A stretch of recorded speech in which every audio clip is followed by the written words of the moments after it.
இன்றைய இறைவனின் வாக்கு. தேவனுக்கு பயந்து அவர் கற்பனையை கைக்கொள், எல்லா மனுஷன் மேலும் விழுந்த கடமை இதுவே. 12ஆம் அதிகாரம் 13ஆம் வசனம்.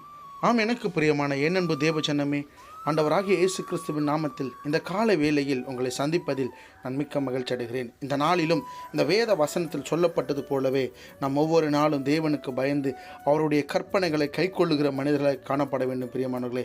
ஏனெனில் அது நம்மேல் விடப்பட்ட கடமையாக இருக்கிறது. எனவே இந்த நாளில் தேவனுக்கு பயந்தவர்களாக நாம் காணப்படுவோம். தேவன் நம்மளையும் நம் குடும்பத்தாரையும் நம்முடைய பின்னாடி வரக்கூடிய சந்ததிகளையும் அவர் ஆசீர்வதிப்பார். ஆமேன், ஆமேன்.